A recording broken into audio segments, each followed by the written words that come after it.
I will call to you when my heart is overwhelmed.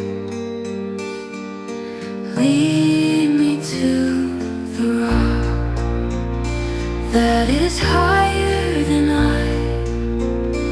For you have been a refuge for me, a strong tower from the enemy. I will dwell in your tent forever. I will take refuge in the shelter of your wings.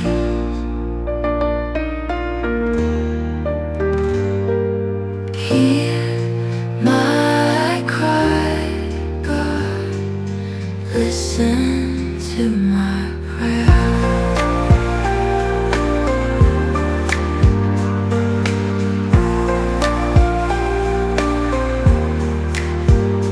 From the end of the earth, I will call to you when my heart is overwhelmed. Lead me to the rock that is higher than I. For you have been a refuge for me.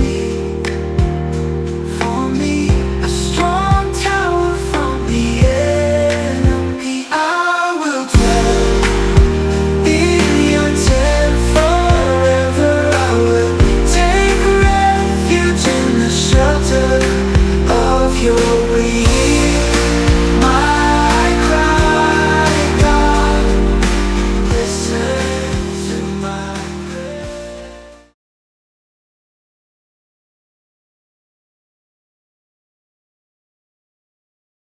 Well, good morning and welcome to Radiant Refuge Ministries. I'm Pastor Brandon, and if you're wondering who this wonderful lady is sitting next to me, this is the infamous, most talked about, my wife, Christine. Infamous? Wow. No, I do talk about her quite a bit, and she agreed to join me in doing this Ask Us Anything or AMA Reddit inspired idea, and it's not my idea. This was actually Chris's idea, to have people submit questions and for us to answer them. So that's what we're going to do today. I know it's weird, no robes, no collars, no formal setting. Just in our couch in our living room. Don't be surprised if you hear toys squeaking. Hold on, I could have squeaked on demand if I was expecting it. There you go. Then. That's Ubu, or yeah, Ubu, Boo Boo, who you'll hear running back and forth because he's playful tonight. And don't be surprised if you see the cats jump up and say hello. You're in our house. Normally, when I'm downstairs, I can keep the animals in check somewhat. But welcome to our cabin room and our AMA. So the first question that came to us is, what is your wish list for your ministry to achieve in 2025? Most importantly, I want to teach people to love one another, to feed the hungry, clothe the naked, visit the sick and imprisoned, do the things that Christ taught us to do, and why we do them. From a administration point of view, I want to get our 501c3 set up. I want to get incorporated, all of that stuff, so that we can take donations. And when we see a house fire happen here, which we've seem to have a lot of lately. Too many. We're in a position where we can take donations and then be boots on the ground and go help people. So those are my wish list items for the year. Yeah, I would like to see us be able to get incorporated in our nonprofit, and not even so we can take donations. That's not my concern. Just making sure that we can really solidify Radiant Refuge. We're going to go really slow. We both have mental health issues. We both have a lot of reasons that we need to do this slowly. Mm-hmm. Right now, he has a message to share, and he he has the ability to do it, but we are still going to, approach him refilling his faith needs. I do want to definitely see us be there for people who don't have another place to go. Yeah. Yeah, we're on the same page. Yeah. Alrighty, the next question. How can we strengthen our spiritual armor in trying times, especially when we have people in our lives that test it? Amen. There are plenty of people in our lives that can test us. In the, society and humanity are what they are right now. It can be tough. And it's a valid question to ask, how do we strengthen that? How do we handle this? And, from my perspective, start with prayer. Paul calls us to pray without ceasing. And if you go, look, I ain't got the time for it, I get it. Do I pray without ceasing? No. I try, but I have ADHD and hyper focus on something else. And I say that jokingly, but I really do mean that. Like, that can distract me from it. But it starts with prayer. 10 minutes seems like a lot to start. It's really not. There are times where I can go for an hour and just zone out and be in prayer. And I think what people forget is that, prayer isn't this huge laundry list of things that we ask God. Like, we should be talking to God, but there's got to be a time for us to shut up and listen. How is God going to answer any of our questions if we don't take the time? Like, you wouldn't pick up the phone and call a friend, and please don't ever do that. We are text people. But if you call up a friend and you just, oh man, my week has sucked and I've had this and I've had this and I've had this and I've had this. Okay, see ya, bye. And like hang up the phone. Like that's not a friendship, right? That's why it's important too to take that time to listen to God. Turn off the devices, and that's why I talk about making a sacred place in your own home as you watch service, so that you can do that. You can have that time to commune with God, because that's going to be what gives us our strength. If we don't retreat and take care of ourselves, then we're not going to have anything left to go out and do anything meaningful with. Yeah, I am tested often, and I don't have spiritual armor. But spiritual armor, the armor to go on, the armor to stay strong, all of that. I have a way that I live, a mantra. Do you know my mantra? My mantra is, if you think other people hate you, take a shower.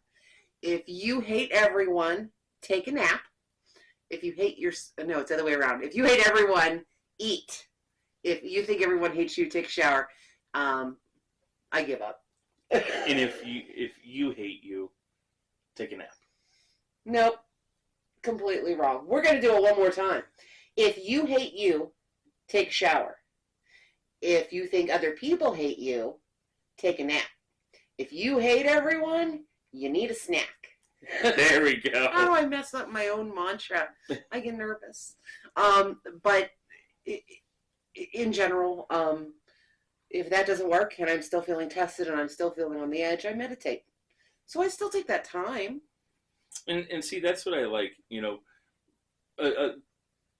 We'll get it's in the questions later, but Chris is a non-believer and I'm a pastor. And people often ask, like, well, how do you do this? And this is one of those things where I've meditated with Chris, and quite honestly, it's not much different than meditating on Scripture, which Christians are called to do. So, there's a lot of common ground there, and that's what I like about doing this, is we can talk, and it comes from two different perspectives, but you can see that it's the same.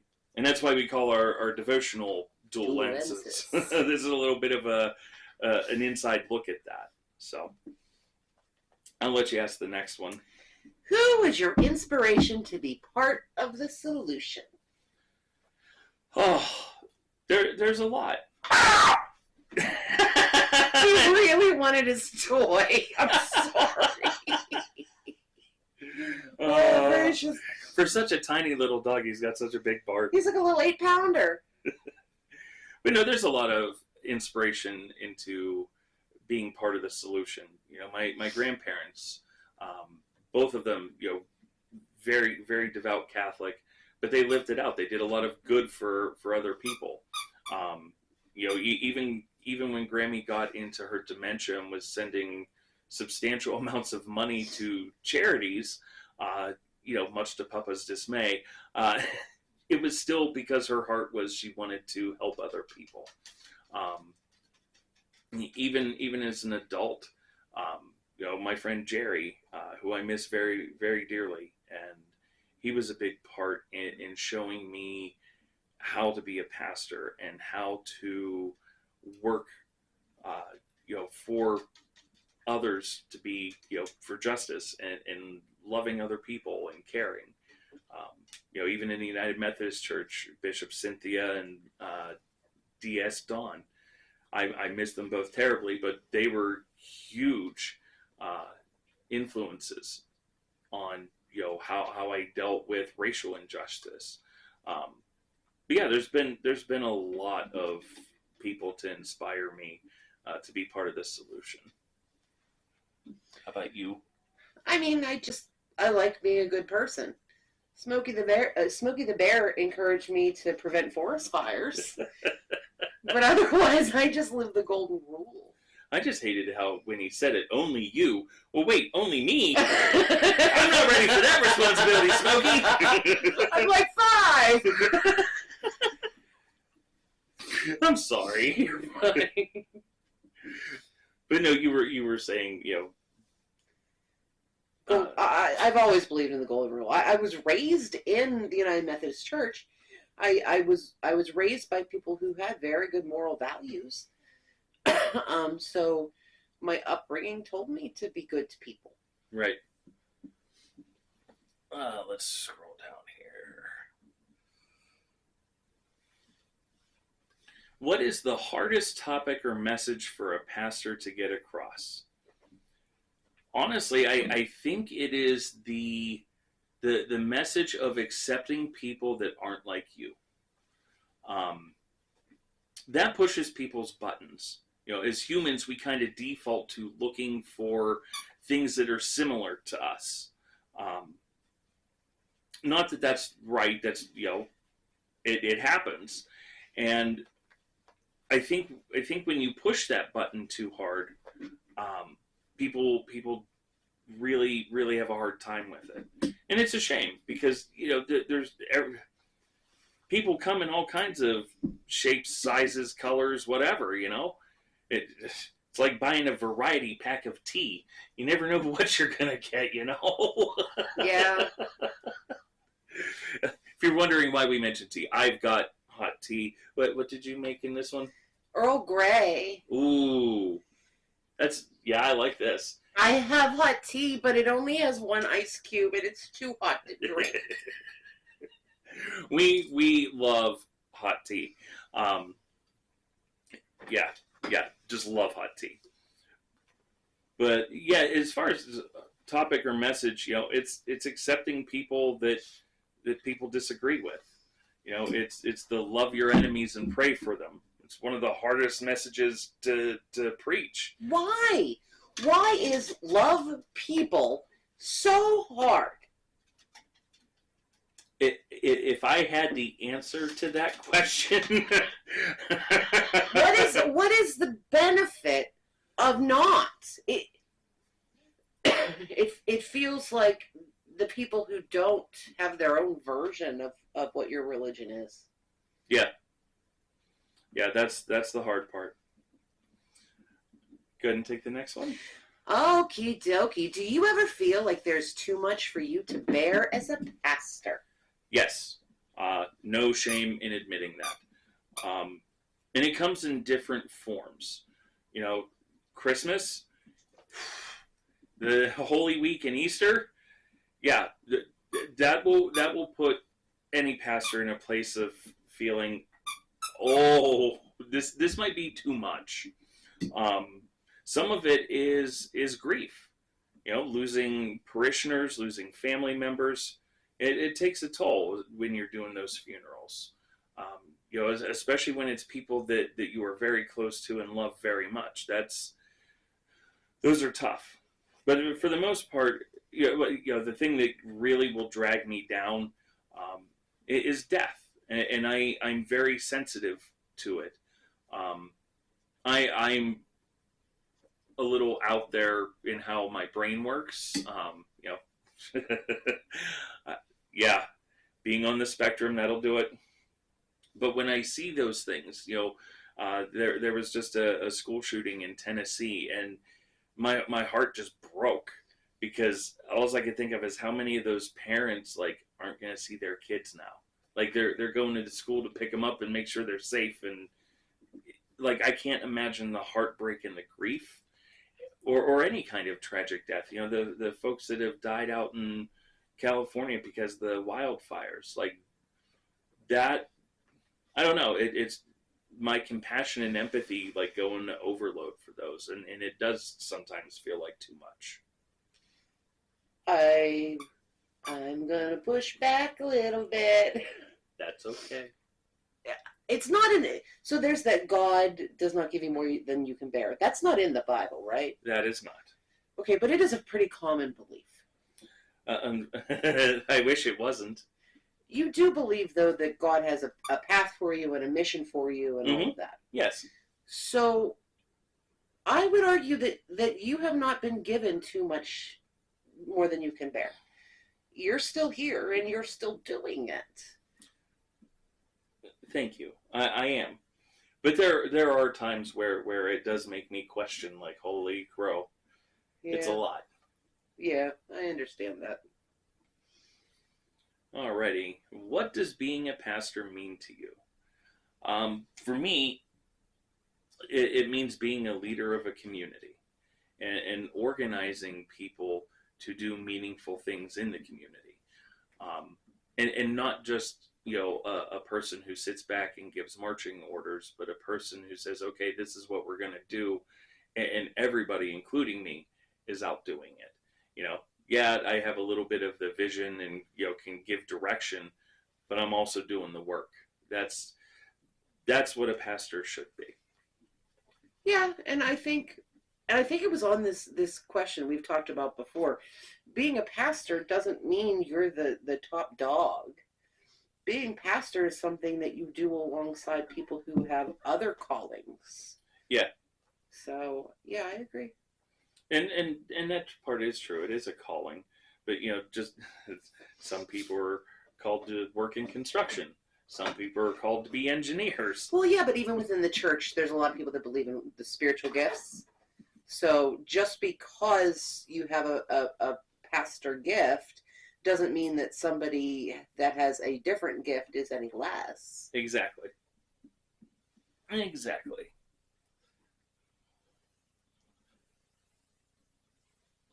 Alrighty, next question is, what keeps your faith? I know there are some people that disagree with taking kids to church because it brainwashes them. I understand that point of view, and I totally understand why people would believe that. For me, though, I see it a little differently because, yeah, I remember growing up in the Catholic Church. I remember being an altar server.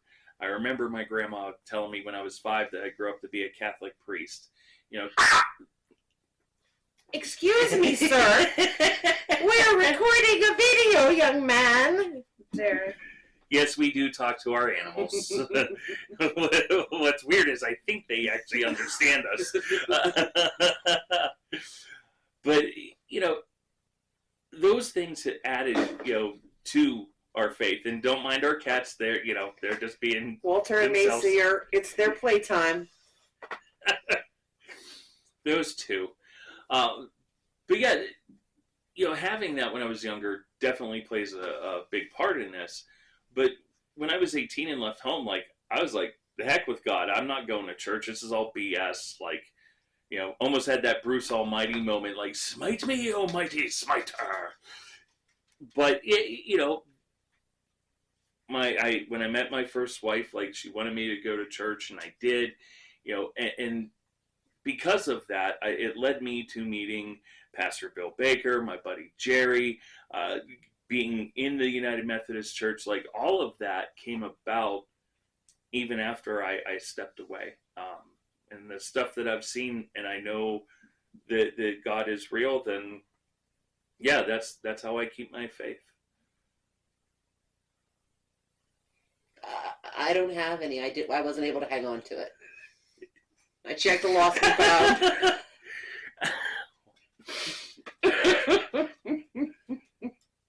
Nice. That being said, I support you keeping your faith, and I try. I pushed you to go to church again when you were starting to question things after you went through your divorce and mental health issues. And I'm the one who told you to go to church. Let's go. Let's do this. Let's have a community. Let's receive. I don't have my own keep the faith story, but I totally support yours and understand why you have it. Thank you. Mm-hmm. So the next question, is there anything that has shaken that faith to where your beliefs could have faltered? Oh, I just ruined it. Yeah. That and COVID, I guess. Yeah. COVID really tested me. Because the fighting over, how to deal with the pandemic and whatnot, they don't teach you in pastor school about pastoring in a pandemic. They don't tell you those things. And I did the best I could. I read as much information. I stayed, I followed the CDC page, every day. I did everything I could. And honestly, I think no matter what I would have done, I would have been met with a lot of anger and hatred. And it sucks because the people were scared. They didn't know. They hadn't seen one before. And I was just a young guy trying to lead a bunch of old people. And I didn't have the... Yeah. And that made me question my faith and my calling. Right. Understandable. But you're still sticking in there. You know it in your bones. Yeah. All right, what do we got here? What message would you want to express to a non-believer? Hold on. Let me get comfortable. Go ahead. I love you. And I love you. That goes for you. I love you. That's my message. I don't... That's the message I give to any Hindu, any Muslim, whatever faith. I love you. Now, to a non-believer, I wouldn't say, and God does too, but to someone who has, that I know has faith, yeah, God loves you too. But the reason I put myself first in that situation, because I've been asked that, sometimes it doesn't matter if God loves somebody or not. Sometimes humans just need that human interaction and hear, I love you. And that's the message that I give. Yeah, I agree. It's hard. I mean, the message that as a non-believer I would want to express to you is the same. I don't care as long as you're not up in my face telling me that what I do or don't believe is wrong. Believe it. Do what gives you wings. We all believe in the same thing for the most part, even me and you. Yeah. You just think there's a divine reason, and I don't. Yeah. It's not really that different. Yeah. I think it mainly boils down to don't be a jerk, right? Don't be a jerk. Next question. How do you reconcile the actions of those that claim to be devout Christians in our current social climate? Whew.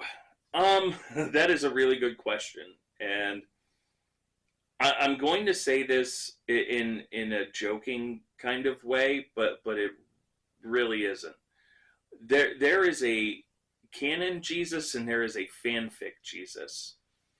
And the reason I say that is because they're There are people that go to church and they hear, messages that are very exclusionary. Um, and there are people who go to churches where they hear messages that are very inclusive, and they're in echo chambers. And so we have a it's almost like the Catholics and the Protestants. When that major split happened, I think that's kind of what silently happened in our churches. Is that there's some that lean on one side of theology, and there are others that lean on another. And I know that sounds kind of crappy, but there is a divide. Here's the hard part. As coming from a non-believer, because I know that as much as I cannot wrap my head around that step to say, I believe and I feel God. I can't wrap my brain around how you lead your life based on that. I respect it and I support it, but I can't step into your shoes there. I can't feel it. Just like for you to imagine a life where you didn't believe in God and instead, like me, it was all just science. It's hard for you to wrap your brain around. Yeah. I think that there are similar divides in the Christian church. There are the people who are against some of the things that we stand for really genuinely think they're doing the Christ-like thing, and that you are the one that is causing an issue.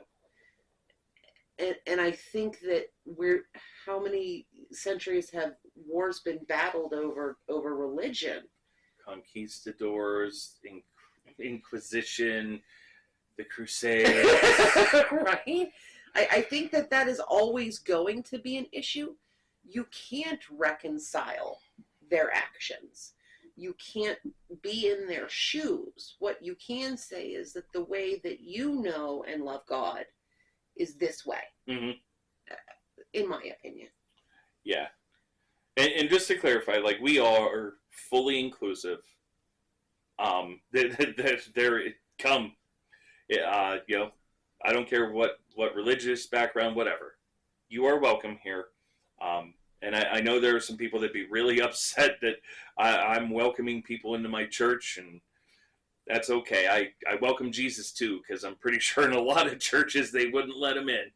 I don't know that Jesus Christ would be a Christian if he walked into some of those churches. And it's based on him. Some of them, they try to put him back on the cross. How'd he get out? We can be lighthearted with our faith, and we mean no disrespect. Next question is, are there any big struggles between you based on your viewpoints of religion? First part of this, we never have big struggles.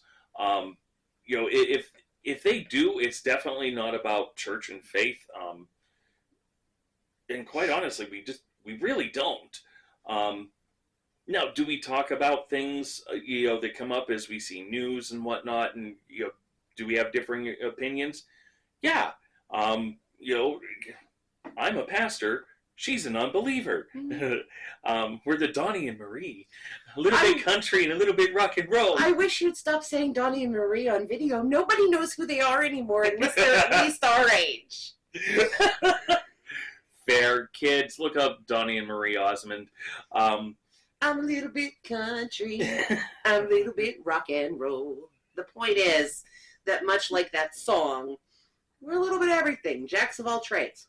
Like so many of you don't just like one thing. You just don't just do one thing. So, all right. How can you take what's at the heart of Jesus' teachings, but leave the harmful rhetoric that's grown around Christianity lately? So, there is a really big divide there. We have all seen the people with horrible slurs, that God hates them, and repent and all that, the big protests. That is not of Christ. It is not. And I know these people think they're trying to give the message and do what they think is right. And unfortunately, it isn't. It's gatekeeping essentially, and that's not the way we're supposed to do it. Same with the people that go after the Planned Parenthood clinics, that stand there, praying the rosary and I mean, the stuff that they say to those women who aren't even there for an abortion. They're just trying to get like an OBGYN exam, and the stuff that's said to them, like, no, we cannot do that. That Jesus said to treat one another the way that you wish to be treated. Like, I couldn't. There is nothing in this world that could compel me to treat someone like that. So your faith is what gives you the ability to teach through all of those things that those people are saying, to continue trying to spread a positive word instead of people hearing only those voices as their news sources and opinions. Yeah. Okay. So hopefully that answers that one. Alrighty, next question. How do we make decisions as a couple? Well, if it isn't obvious by now, we talk about everything. We are together 24/7 essentially. Yeah. And we talk a lot. Unless we're zoned out in a game or something, we really do talk. Even when we're watching shows, like we can't get through an episode. We pause every couple minutes because we talk about it and analyze, what's going on, and yeah. So any decision that comes our way, that's how we handle it. It is. I think a lot of times we start with the kernel of an idea, whoever's it was. The concept of an idea of a plan. And we kick it back and forth. Hey, I don't know if that would work so well, but what do you think about this or this? Oh no, that's actually a really good idea, but what if we did this? So we brainstorm on things together, to make decisions, including devil's advocate and offering foils to say, okay, well, if we do this, what could happen? What could the outcomes be? And are we ready to accept that? So we talk a lot. Yeah. And it's been this way since we met. It's almost 2 years, and like we don't stop talking to each other. Every now and then you forget to tell me something important, like that you made plans, or that you something that we needed for service that you didn't tell me about till the night before or something.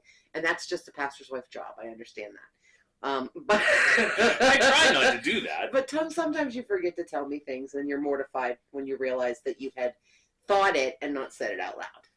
Oh, you mean like that last round of 4C? I forgot to tell you we were like halfway through the last can. Yeah. Sorry. I really like 4C iced tea, guys. Same. How does the pastor respect their spouse's beliefs and vice versa? I mean, you can see how we interact. I understand what Chris believes. Like she's big into meditation, and I am on board for that. It doesn't have to be Christian meditation. Sometimes you just need to quiet your brain. And that's the thing. I learn from Chris all the time. So her opinion and her beliefs and her input, they all matter. Well, thank you. I don't have to believe what you believe to respect what you do, because I know you're really good at it. I've seen you preach. I've seen you connect with people on the street and online. You're really good at it. And even though I don't believe that the reasons why you do those things are the same, are divine, the fact is you still choose to do them. You don't just do things because it's what Jesus told you, but they're the right thing. and you know they're the right thing because Jesus and people who love Jesus told you it as you were growing up. So I very much respect it, and I feel respected. I mean, when we first met, that was like a big concern. I saw that you were a pastor. I was like, oh dear, maybe I shouldn't answer this swipe. I have COVID, and I won't be responding for a while. But in the end, I'm so glad that I did, because it really has not been an obstacle. You've even respected my lack of belief when it's been an issue between you and your friends. You've still supported me and drew some lines in the sand about respecting me, even though I don't believe. So we good. Good. And then the next question kind of ties into that. How does the pastor keep from trying to convert the spouse? One, I love Chris. Like, she is who she is, and I wouldn't want her any other way. So that's kind of the big part for me. The other main factor that plays into that is if she were to start believing because of me, I don't know. Like, I almost wouldn't feel that was genuine. It would feel like I influenced her somehow into doing it, and that's not genuine. That's not authentic, and I wouldn't want that. So, those two reasons are why I wouldn't have that. Yeah, I can't say you've ever tried to convert me. Now, you have asked genuinely, why don't you believe, and do you think you ever will? But while I know it was hopeful, it wasn't a will you for me. And you were very, very receptive to my responses in regards to that.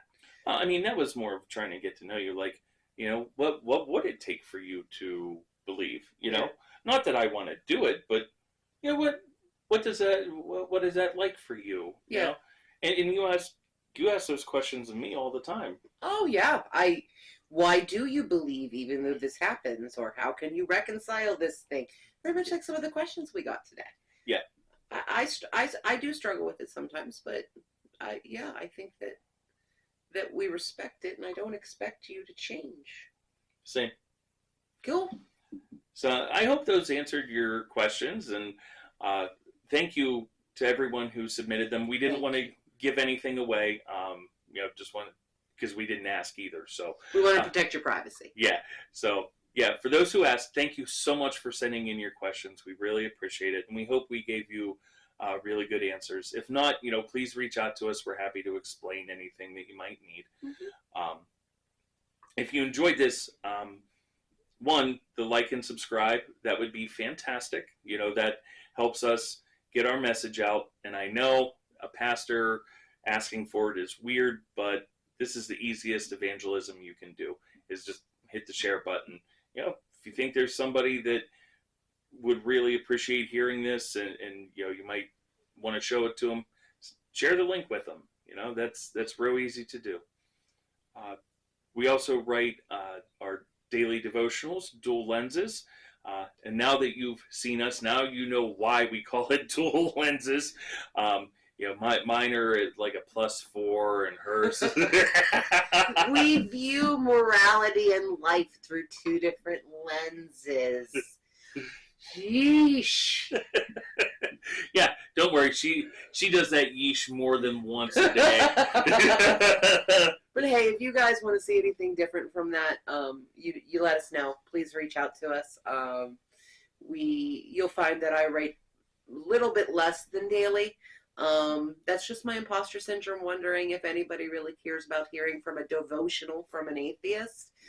There are mornings where I struggle, so I just post his forum that he once he's done writing it in the morning. So let me know what you guys think, if you still want to keep seeing it, stuff like that.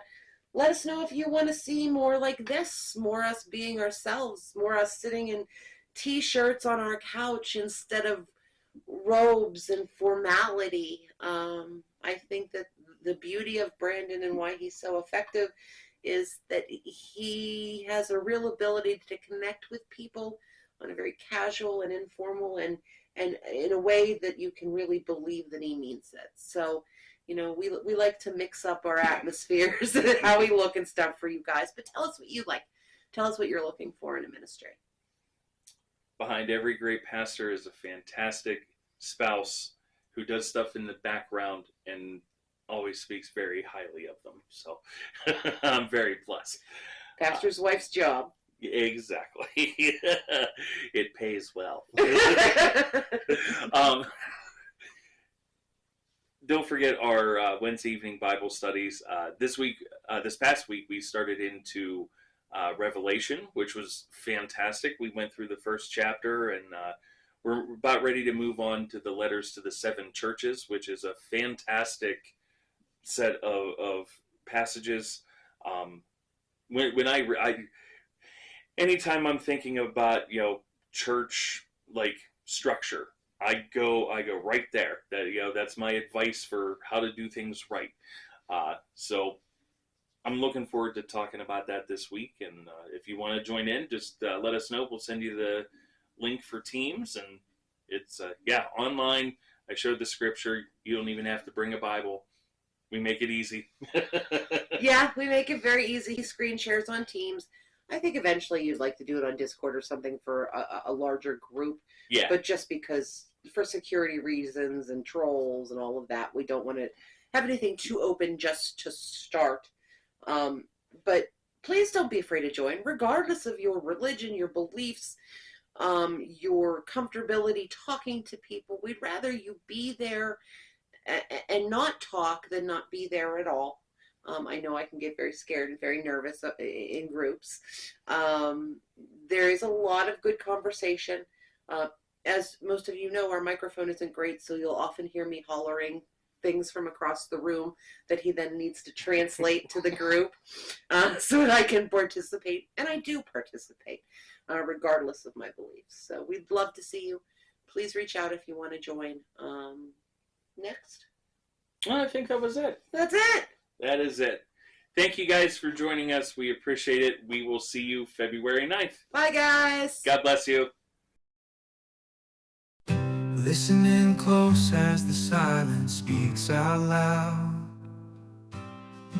In the quiet of night I feel unglued. Hands raised high, I